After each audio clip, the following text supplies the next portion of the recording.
This is the X-Zone Broadcast Network, broadcasting worldwide on broadcast affiliates and satellite program providers, including CNN Broadcast Network, Sirius Satellite Network, Star Media, Good News Radio Network, Angel Broadcast Network, Wiki Broadcast Network, and WPBN TV. For more information on the X-Zone Broadcast Network, visit us at www.xzbn.net.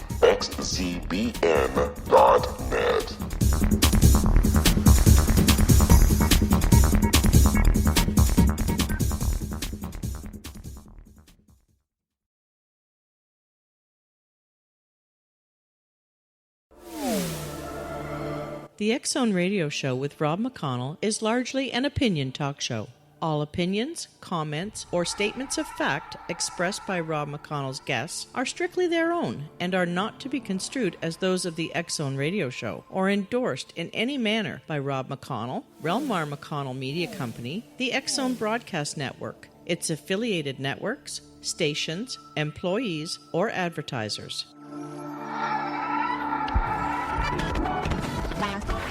All Hit Radio.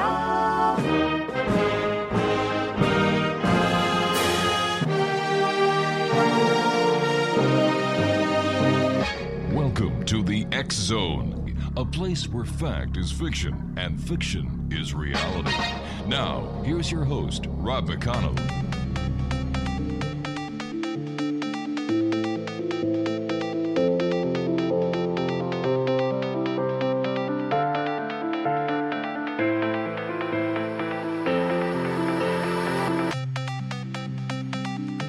Welcome back, everyone. This is the X-Zone. I am Rob McConnell, and we're coming to you from our broadcast center in Hamilton, Ontario, Canada, around the world on the X-Zone Broadcast Network and our growing family of broadcast affiliates and satellite programming providers.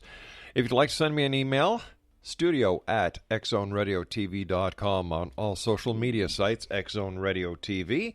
And you can visit our website to find out what we've done, what we're doing, and where we intend on being in the future at www.xzoneradiotv.com. This hour's guest is Sharon Lipinski, and she is the founder of Change Gangs, virtual giving circles, where she helps people make small donations that make big impact by pooling your small donations with donations of other people who care about the same cause.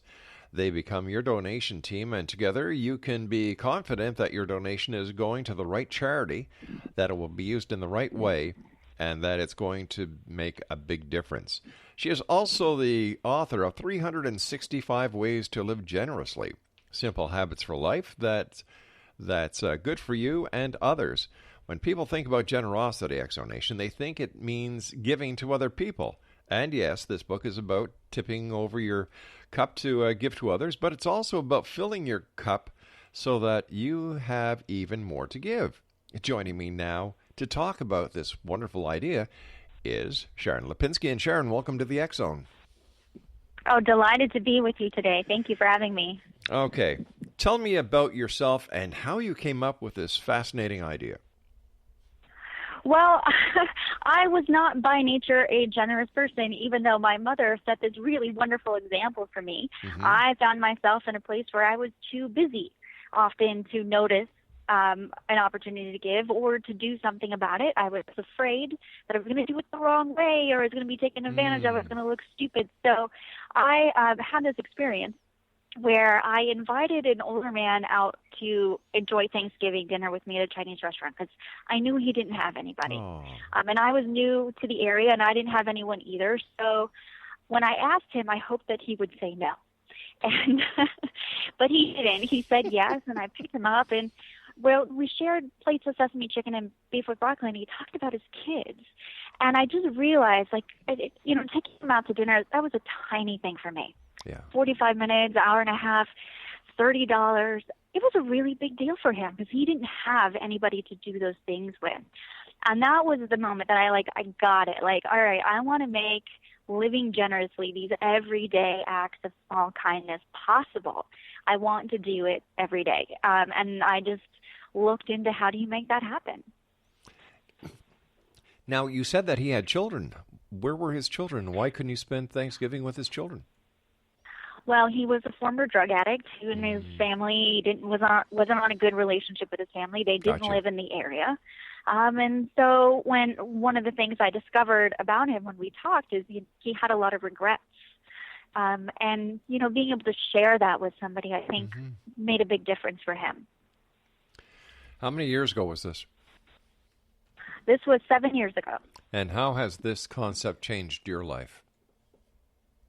Well, so if you want to do something every day, what you're talking about really is creating habits. Right. Because the healthiest people, the happiest people, the most productive people, the people who give all the time, they're not born differently than anybody else. They just have better habits. And so what I wanted to do was figure out, well, how do I have those habits? How do I have the time and energy to help other people? That meant I needed to take better care of myself. How did I have the energy or the wisdom to notice when people needed help? That was a habit of paying attention. So it really all came down to adopting better habits. And all came around to you taking a look at yourself.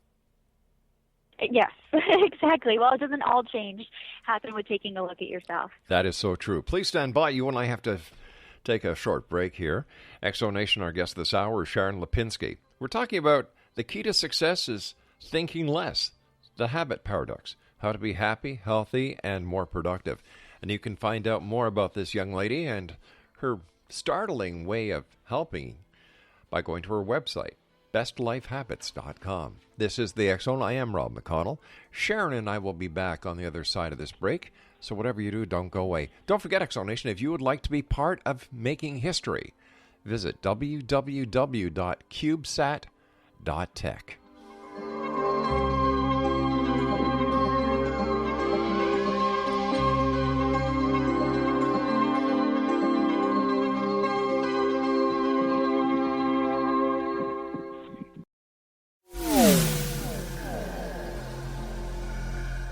This is Kevin Randall.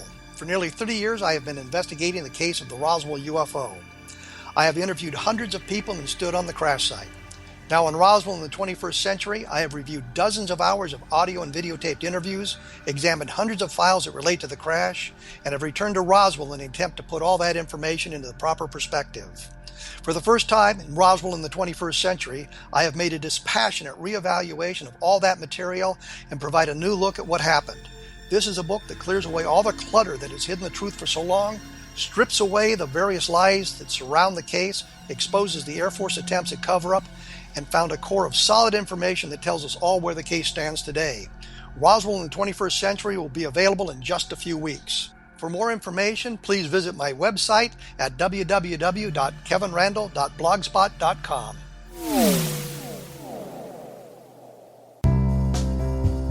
Gibbs A. Williams, Ph.D., is a practicing psychoanalyst, supervisor, researcher, and author in New York City. Much of his life has been dedicated to understanding nature and the uses of meaningful coincidences or synchronicities. His radical and original non-Jungian, non-mystical, non-magical theory of synchronicities illuminates much of the fog surrounding this challenging and perplexing topic. His ideas and manners are fresh, presented in a style that is both entertaining and highly informative. He is also an expert on crisis intervention, specially focused on violence reduction for the police and citizens, mastering anxiety, frustration, and stress without the use of medication, and effectively preventing and treating heroin addiction. Dr. Williams can be contacted at his email address at gwwilliamsny11@aol.com or visit his website at www.drgibbswilliams.com.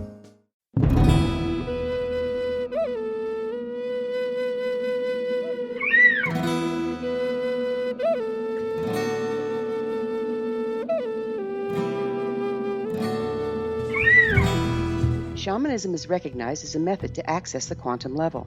Mastery of shamanic skills puts spiritual information and healing power into your hands. Path Home Shamanic Art School, a bonded Colorado certified occupational school, has met rigorous state standards, ensuring its director and instructors have the qualifications to teach the shamanic arts. Path Home offers its certification program in blocks of study.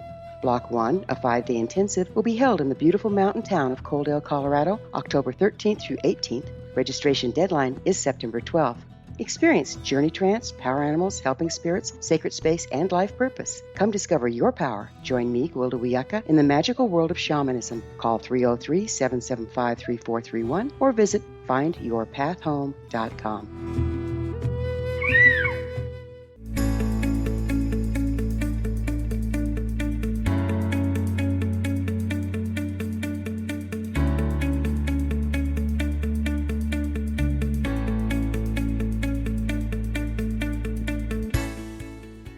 Welcome back, everyone. Sharon Lipinski is our special guest this hour. www.bestlifehabits.com. All right, Sharon, let's start at the beginning. What is a habit? So a habit is a routine of behavior that is repeated regularly and tends to occur unconsciously. But what we're actually talking about is a physical process. So there is neural wiring inside your brain that connects the beginning of an action to the end of an action. And when you do something for the first time, your brain has to work really hard at this. It's never done it before. It's new. It's got to pay attention to everything. And so neurons all along that path are firing. But the next time you do it, it's a little bit more familiar. You don't have to work quite as hard, and we have a few less neurons going off. And repetition is the mother of habit. And as you repeat that action over and over, that neural pathway gets deeper and deeper, and it means fewer and fewer neurons need to fire in order to complete that task. And when something is a habit, it's just the neurons at the beginning of the action and at the end of the action that are firing. And the bulk of that is on autopilot. And I know that you've experienced this in your own life. Sure. I can think back to when I was learning to drive a car. I learned to drive on a stick shift. So not only did I have to pay attention to the lights and the other drivers and the signs, but I had to push in the clutch, put the car in gear, and then release the clutch at the right time that I was pressing the gas in. And learning to drive was an overwhelming, stressful experience. But now, have you ever had this happen to you where you get in the car in your driveway and you show up at the office and you don't remember how you got there? That happens, yeah. Yeah, that's the habit creation and process. Only the neurons at the beginning and at the end are firing. And in the meantime, you're thinking about what I have to get at the grocery store and what am I going to do when I get to work and I've got this problem I have to deal with. So habits are a wonderful productivity tool for the brain. But it's also a double-edged sword because it means that new habits are hard to break, or new habits are hard to start, and bad habits are hard to break because you have this built-in path of least resistance. But what happens if we're driving to work and this habit has been programmed so well that, you know, our attention is needed because, you know, a guy is coming through a red light, we've got the green light, we need to slam on the brakes in the habit. What happens to that habit? Is there an override system that's built in? Sometimes there is. It depends on how deeply lost in thought you are, and sometimes they're not. And it's one of the reasons why accidents happen. So habits really are this double-edged sword. They're wonderful, and they can be pretty dangerous, too, at the same time. All right, so how do we shut off? So the trick is you really want to have the right habit. So how do we shut off these habits so that we don't get into accidents, so that we are conscious of our surroundings? Well, then you would want to practice a mindfulness habit is one of the ways. Of course, meditation is one of the ways that people practice mindfulness on a regular basis. But any habit that kind of brings you back into the moment, you can override it by having a mindfulness habit. Such as? Such as you could have a mantra that you say, like, right here, right now. That could be one of the things. If you find that driving is one of the places where this is an issue for you, you might have something that plays in your car or something that maybe hangs from your rear view window to remind you. But other mindfulness habits could be when you hear your phone ring. What you're hearing, you have a different ring on there that says, pay attention. You know, just something that will bring you back into the moment when you want to override your habits. But you don't always want to override your habits because sometimes habits are great. The people who are the healthiest people, it's not that they're born healthier than you, but they have healthy habits. They don't make decisions to exercise. They're not overriding that process. They're just doing it. They're just making the right food choices because, you know, if we can make the right behaviors habits, we can get a lot further ahead. So is it the habit that is the key to this entire success, or is it making the proper choices first and then establishing the habit? Well, see, one of the biggest mistakes that people make when they're trying to change their behavior is that they're relying on decision. See, we don't need to tell people what to do. I mean, by and large, people know I need to exercise, I need to eat right, I need to spend quality time with my family. Like, we know what we need to do. But if we don't do it, it's not because we're weak or we're lazy, selfish, or we don't lack enough willpower. The problem is that we've made a decision and then we're relying on willpower and motivation to make it happen. But those are not enough because willpower will not last as long as the habit creation process takes. So you don't want to rely on your willpower. You want to make the decision first. Right? Be intentional about what habits are going to bring the most value to your life, and then intentionally create it so that it's a habit, so it's something you no longer have to decide to do. So, once again, I'm having a bit of a problem understanding the technique here. If we know what is good for us, why do we need to make it into a habit? Couldn't we just go on to the fact that we know it's good for us and that our subconscious will say, all right, Rob, instead of eating a hamburger for lunch, have a salad? Sure. And if that works for you, great. But for lots of people, what happens is they make the decision, I'm going to eat a salad for lunch today. And then something comes up. They're tired. They're stressed out. They don't have enough time to make a salad. And they go back to their old habits. So we're talking about a physical process here. The habit in the brain is the path of least resistance, and you will take it every time until you create a new path of least resistance. So that's what you want to do, is create a path of least resistance that helps you do the right thing. Has this theory been benchmarked by a neuroscientist or a psychologist to see if there's any credence behind it? Yeah, there is a lot of wonderful research out there on habits these days. Charles Duhigg wrote a fantastic book that everybody should read called The Power of Habit, Why We Do What We Do in Life and Work. Gretchen Rubin has a new book on habits. You might remember Gretchen Rubin from her first book, all about trying to find happiness. Well, her second book was like, oh, so I know what to do. This is what you're saying, right? I know what to do. So why aren't I doing it? And that's when she got into the field of habits too. How do you take these things that you know and actually do them? You do them because they're a habit. You do them because they're a habit. But what happens if you create a bad habit? What do you do then? Right. Well, we all have bad habits, right?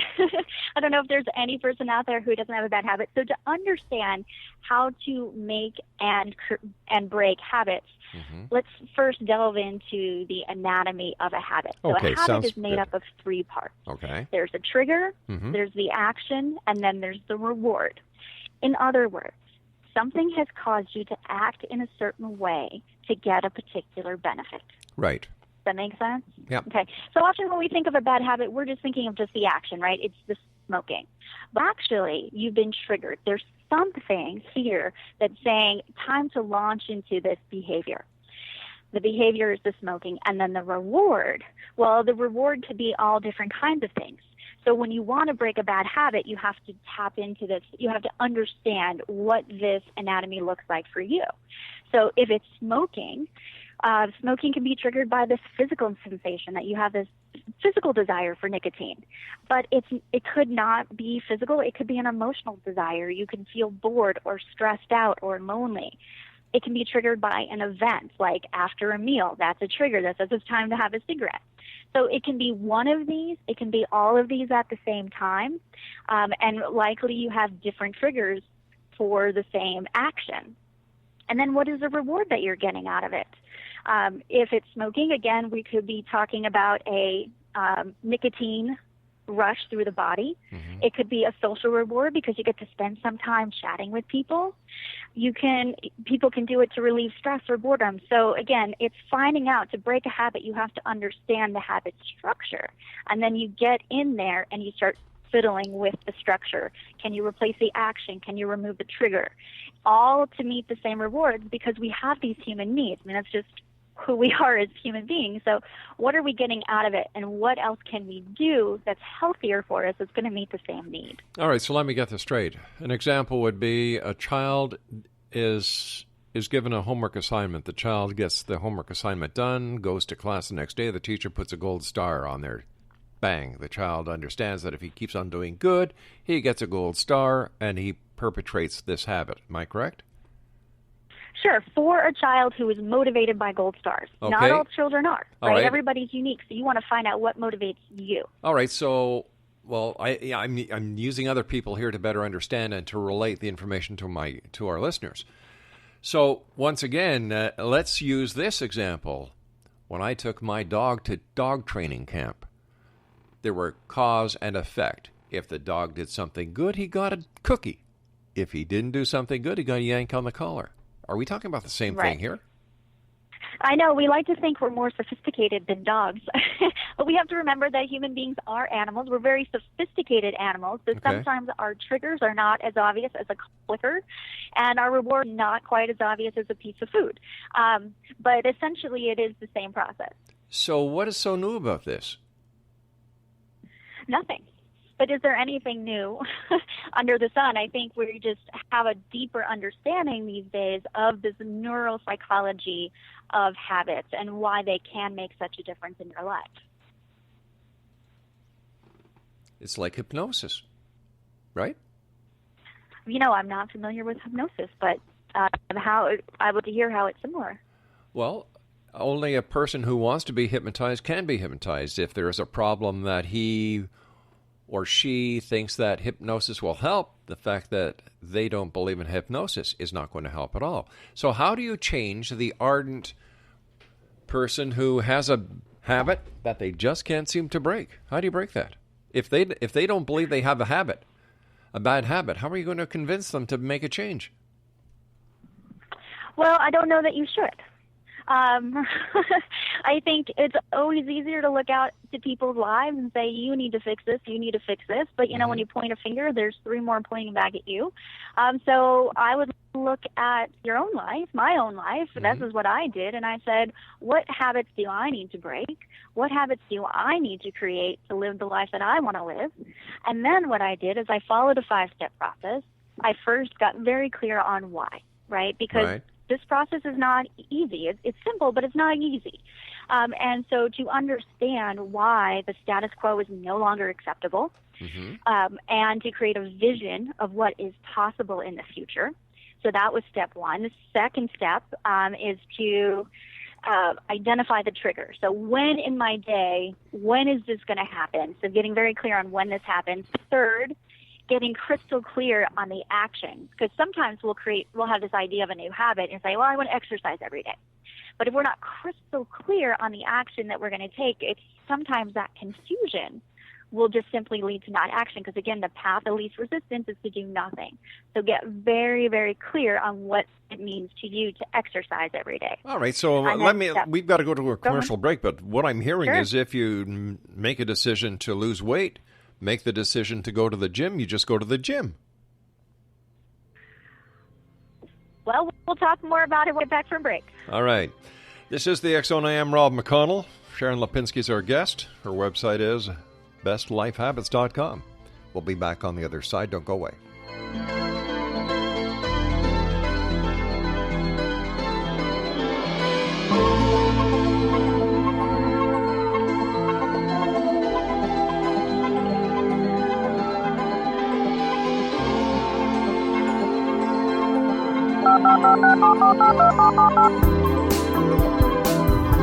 Did you know that when you're on the road with limited data or Wi-Fi, you can still listen to the X-Zone radio show with Rob McConnell, The Science of Magic with Gwilda Wiyaka, High Tech with Corey Kay, and every minute of the 24/7, 365 programming of the X-Zone Broadcast Network by calling 712-432-9459, courtesy of TalkStream Live. No smartphone, app, or internet needed. It saves your data plan, and it's free if you have unlimited minutes. Call 712-432-9459 to listen on any phone, anytime, anywhere. Remember, 712-432-9459 for the best of paranormal, new age, thought-provoking, sci-fi radio programming 24/7, 365.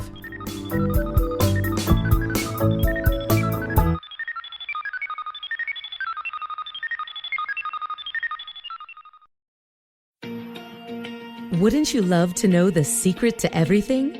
Well then, meet Dr. Kimberly McGeorge and her cutting-edge breakthrough knowledge that combines science with possibility. Dr. Kimberly brings real-life answers and healing to those open to alternative solutions. She teaches solution-based programs and classes that will change all areas of your life forever. Specializing in conscious creation, intuitive readings, and energy medicine, you can rapidly shift health, relationships, business, and money and abundance challenges quickly. Receive her best-selling book, Secret to Everything, at no cost by going to secrettoeverything.com/X-Zone. That's right, transformation can start now. Just go to secrettoeverything.com/X-Zone and receive Dr. Kimberly's book for free.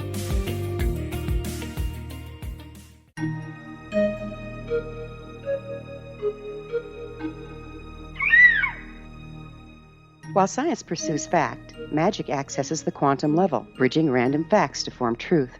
As long as science and magic remain separate and polarized, the truth cannot be known. I'm Gwilda Wiyaka. Join me on the Science of Magic radio program, dedicated to unification and evolution of consciousness. During each episode, I'll be speaking with experienced and respected scientists and mystics. From astrologers to astronomers, from medical doctors to shaman, the scientific method to dowsing and intuition, we'll weave together information from seemingly divergent practices to promote unity and enlightenment. Join me, Gwilda Wiyaka, and the Science of Magic right here on the Mutual Broadcast Network. For more information, visit www.thescienceofmagic.net.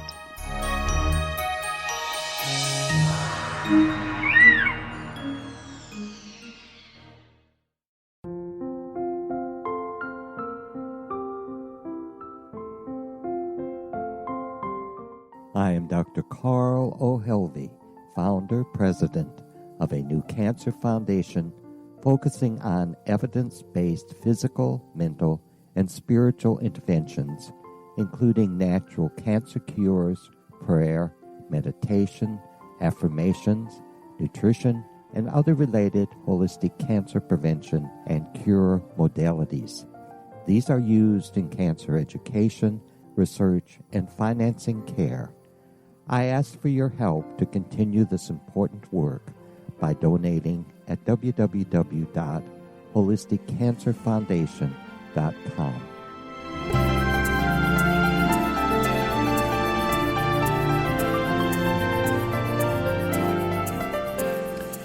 Sharon Lipinski is our guest, Exonation. The key to success is thinking less. The Habit Paradox, how to be happy, healthy, and more productive. Her website is bestlifehabits.com. So, I'm trying to understand why people need to read a book to understand this. Isn't this innate in all of us? Isn't this common sense? Well, the difference between knowing and doing is huge, right? So you mentioned, well, if you decide I need to exercise, well, then just go to the gym. Right. That's what I've decided. Yeah. But gyms are, in fact, one of the worst places to exercise if you don't already have an exercise habit. Oh, I disagree with you there. I disagree with you wholeheartedly there, and I'll tell you why. My daughter and son-in-law own a number of gyms, and I see gyms in a totally different way. Well, one of the statistics that I've read is that 67% of people with gym memberships will never actually use the gym. Oh, that is so gyms wrong. are wonderful if you have an exercise habit, but often getting to the gym is too big of a hurdle for somebody who doesn't already have the exercise habit. Well, that must be. I've never heard that statistic before. In fact, from the statistics that I know that are real, it's the exact opposite. Okay. Well, that may be the case. Who knows? But sure. One of the problems, we all experience in this our lives, right? We know what we need to do, but we just don't do it. I know that I need to eat salad. Yeah. I know that I need to eat more vegetables. I know I need to go to sleep earlier. We know what we need to do. So why don't we do it? Is it a and matter so one of the things that is it a matter of willpower?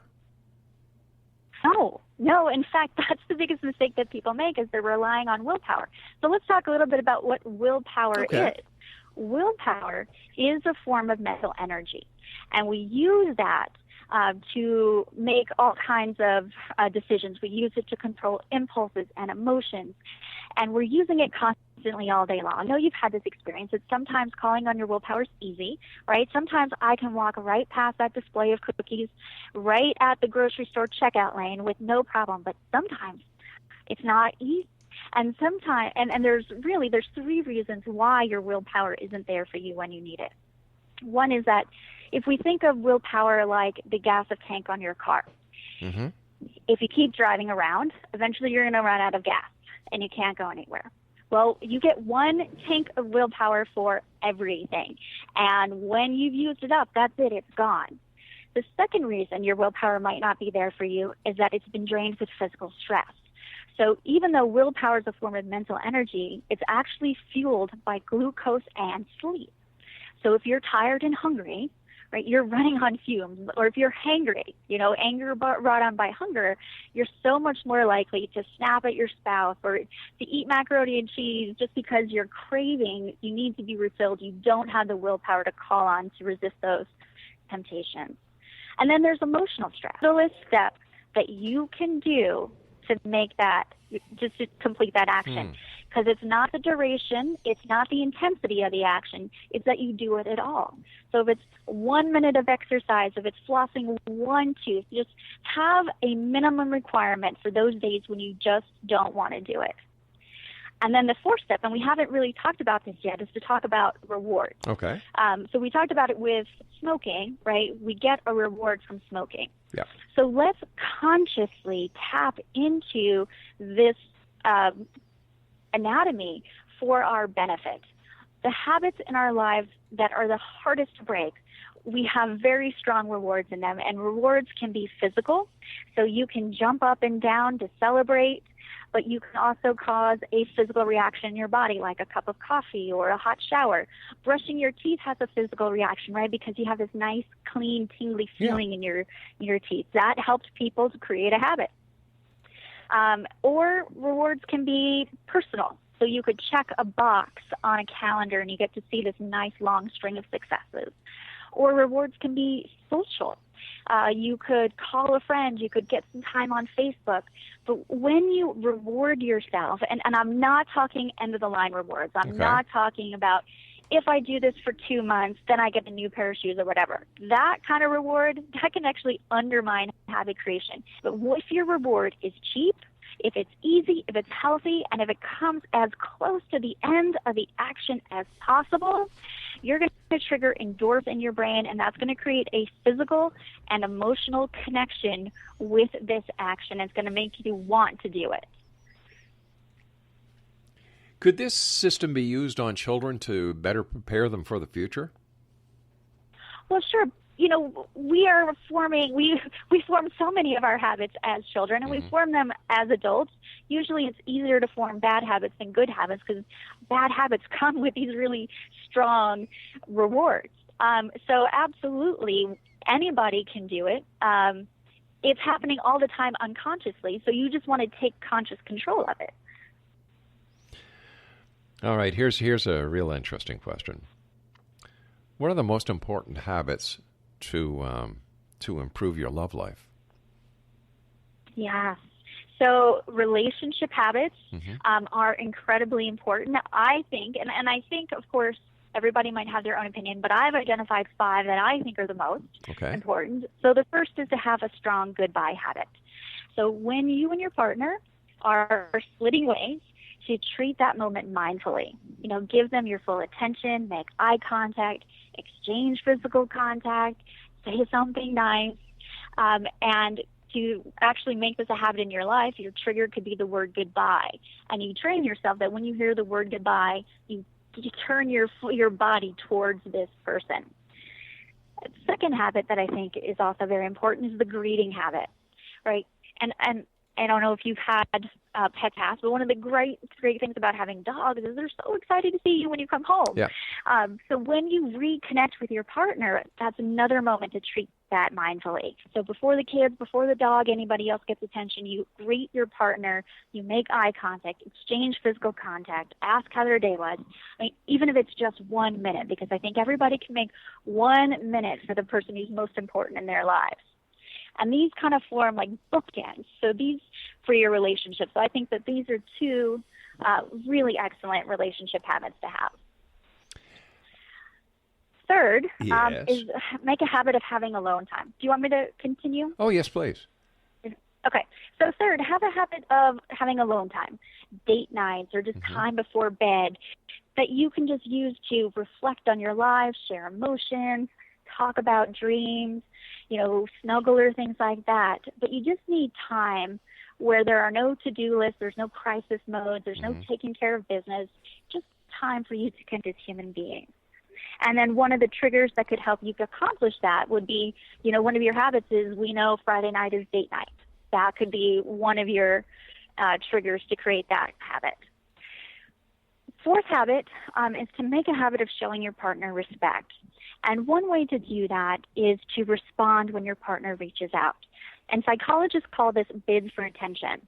So if your partner asks you a question, if they ask for your opinion, if they share with you important news, or if they're sharing a feeling, if they're pointing something out, respect that request by responding to it. And in studies, psychologists have compared the bidding responses of healthy couples and unhealthy couples, and what they found is the people who are chronically unhappy or end up divorced, they only turn towards their partner 33% of the time, but happy couples, they're turning towards their partners 87% of the time. So make a habit of respecting your partner and responding to their bids for attention. And then finally, and this might be the hardest habit, is to give your partner the benefit of the doubt. When that person does something to hurt you or does something that hurts you, upsets you, to give them the benefit of the doubt, right?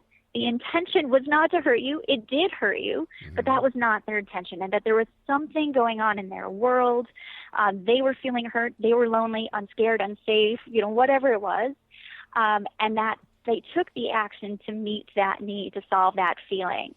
And the action to take here, the trigger is to notice like you're feeling irritated and hurt, and the action, which is not easy, I'm not going to say it's easy, but is to look at them and say, help me understand. That could be one way in which you give your partner the benefit of the doubt and open up the lines of communication instead of start going into a... So these habits not only affect us personally, but they also affect the people around us. Yes, they do. Absolutely. We have habits for days of the week, work days, weekend days. We have habits for places. We have things that we do always in our favorite coffee shop. And we have habits with people, too.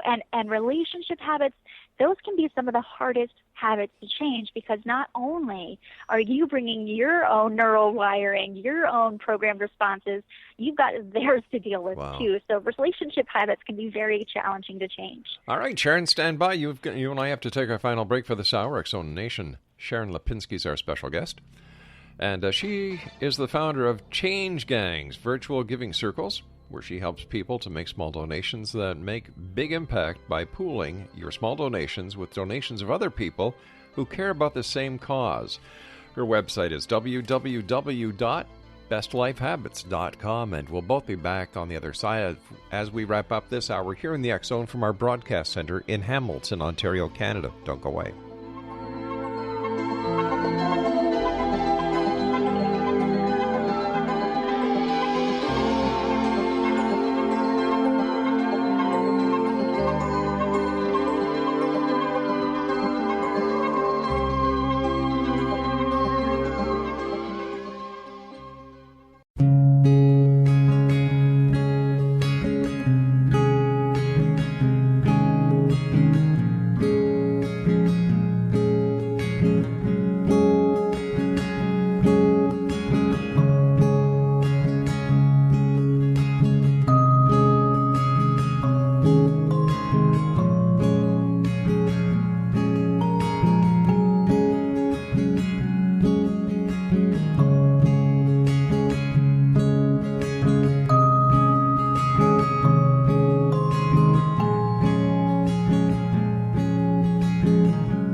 As host of Dialogue with Divinity, I am thrilled to join the X-Zone Broadcast Network and their growing number of affiliates. My quest for a connection to the divine ignited my successful career path as an international spiritual counselor for over 40 years, an author of 4 books, and well-known metaphysical educator. My clients call me their spiritual mama. So my job is to offer you a radio show to help you grow spiritually with wisdom and get specific tools from guests who are experts in their field. Tune in to Dialogue with Divinity and be part of the conversation with Spirit. My goal, your happy soul. For more information, please visit my website at johannacarroll.com.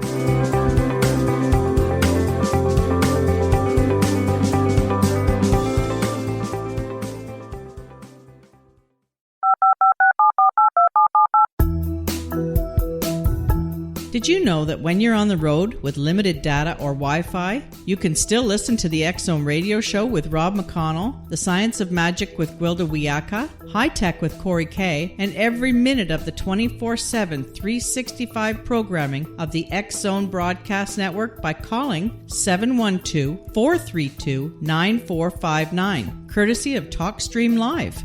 No smartphone, app, or internet needed. It saves your data plan, and it's free if you have unlimited minutes. Call 712-432-9459 to listen on any phone, anytime, anywhere. Remember, 712-432-9459 for the best of paranormal, new age, thought-provoking, sci-fi radio programming 24/7, 365.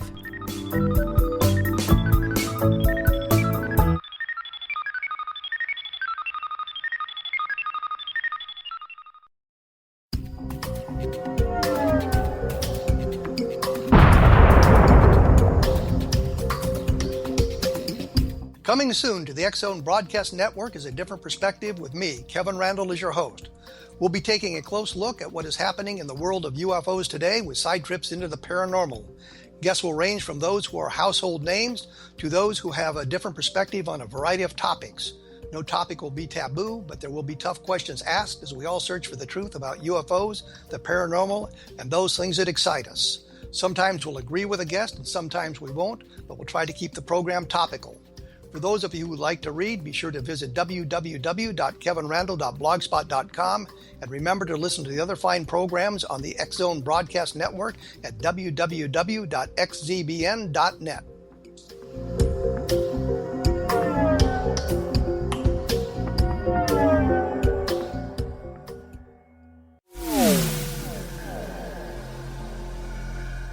This is Kevin Randall. For nearly 30 years, I have been investigating the case of the Roswell UFO. I have interviewed hundreds of people and stood on the crash site. Now in Roswell in the 21st century, I have reviewed dozens of hours of audio and videotaped interviews, examined hundreds of files that relate to the crash, and have returned to Roswell in an attempt to put all that information into the proper perspective. For the first time in Roswell in the 21st century, I have made a dispassionate reevaluation of all that material and provide a new look at what happened. This is a book that clears away all the clutter that has hidden the truth for so long, strips away the various lies that surround the case, exposes the Air Force attempts at cover-up, and found a core of solid information that tells us all where the case stands today. Roswell in the 21st century will be available in just a few weeks. For more information, please visit my website at www.kevinrandall.blogspot.com.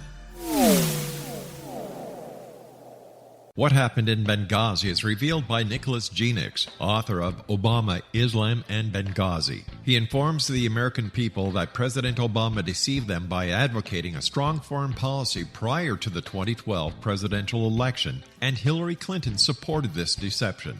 As the title infers, there is a connection between Obama, Islam, and Benghazi.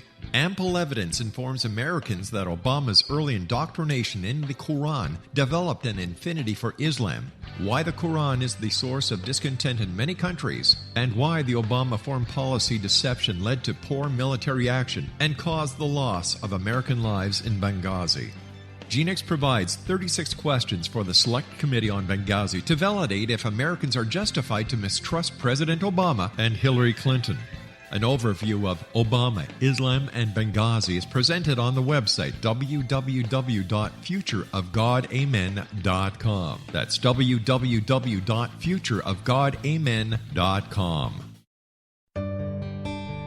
Afterlife expert Roberta Grimes was the first one to say that dying can be fun.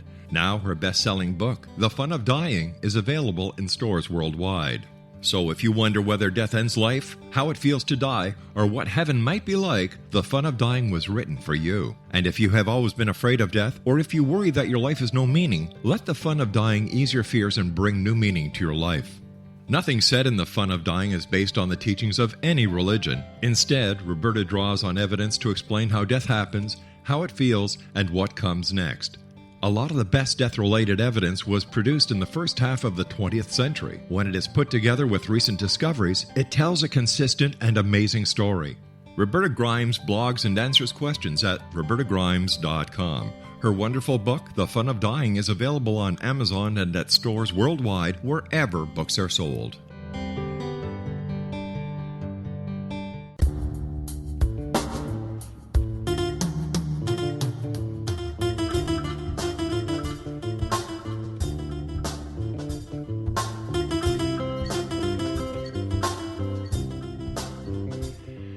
Sharon Lipinski is our guest this hour. Exonation, www.bestlifehabits.com. Sharon, how important is sleep as a habit? Sleep is one of the most important habits that we can have. It impacts every area of our life, our mental health, our physical health. And if you've ever had a bad night's sleep, you know that it's stressful. You know that you probably don't perform as well the next day. Certain things also aren't happening. Your immune system isn't as prepared as it would be if you got a good night's sleep. You haven't created as many memories as you would have.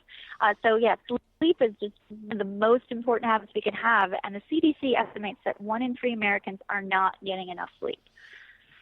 So how do we get ourselves to get in the proper habit of getting a good night's sleep? I know that many people listening today have that very problem. Yeah. Well, there are a number of healthy sleep habits. Believe it or not, some of the a good night's sleep actually starts with what you do during the day. And there are 4 habits, daytime habits, that will help you get a better night's sleep.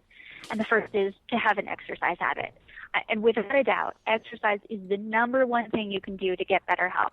And that part of the reasons why that is because what happens when you're sleeping is your body is repairing muscles.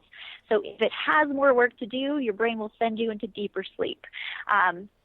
So it also has to do with sleep temperature and things like that. But the important thing is to know is exercise. It's just kind of a fundamental keystone habit that everybody should have in their lives. The second habit is to switch to non-caffeinated and non-alcoholic beverages before bed, and obviously avoid caffeine for obvious reasons.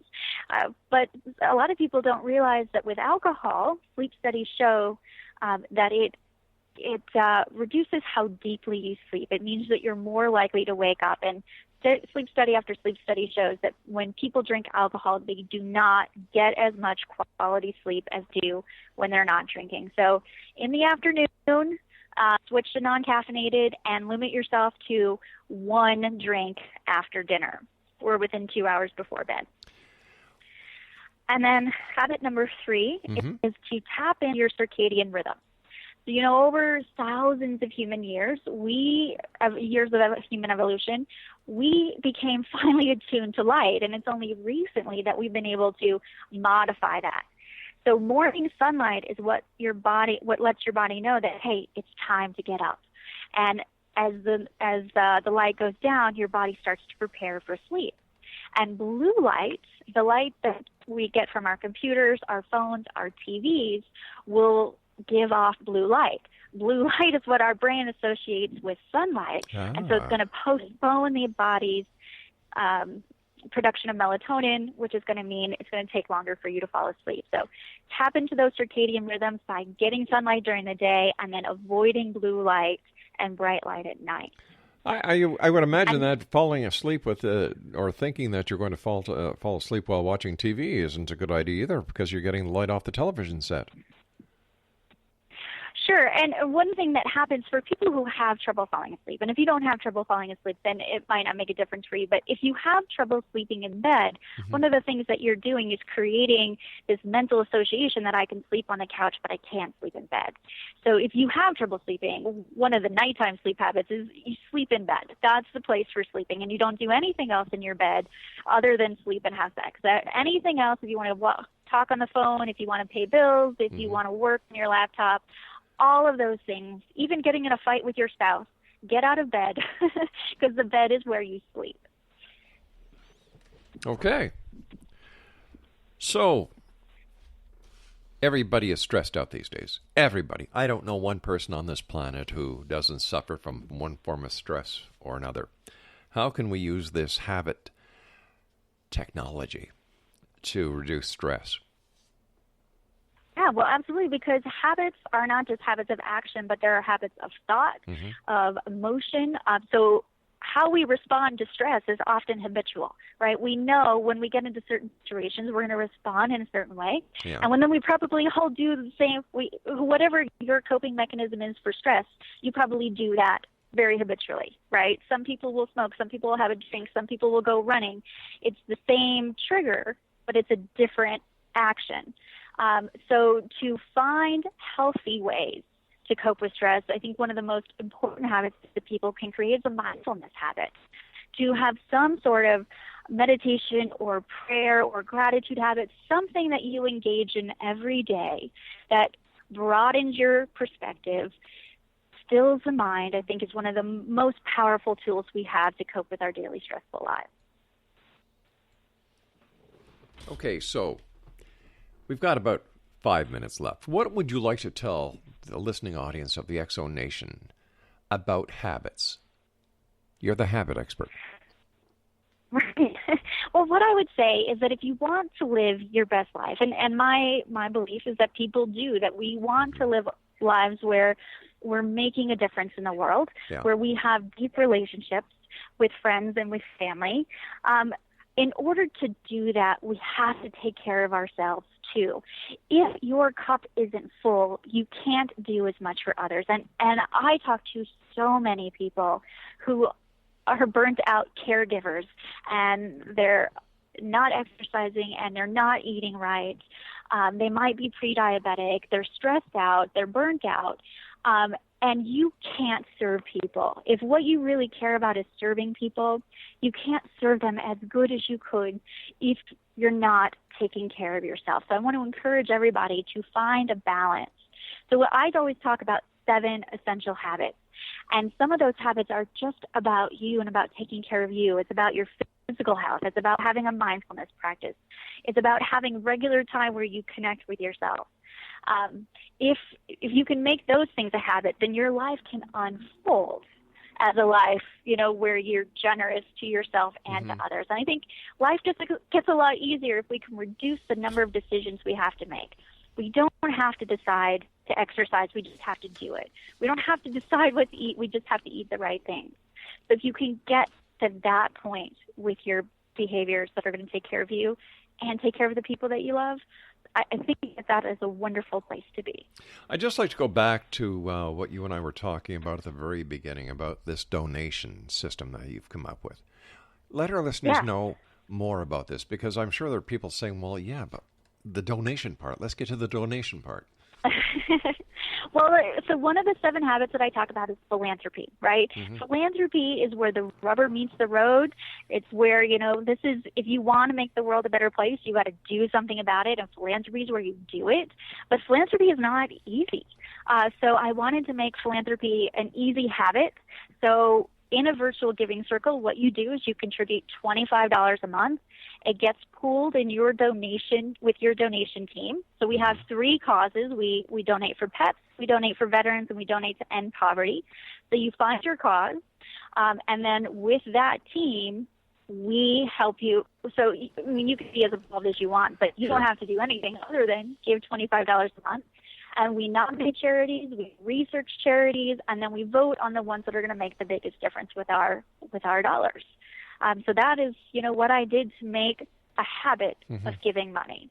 What about going to church and giving a $25 tithing every month? Absolutely. That is a wonderful way to do it, and it's one of the reasons why people who go to church donate way more money than people who don't, because they've made giving a habit. It's just part of what you do when you go in there. You don't really have to make the decision. You just have to do it. So it's a beautiful way to give. How do you vet the different organizations that you target or that you contribute to?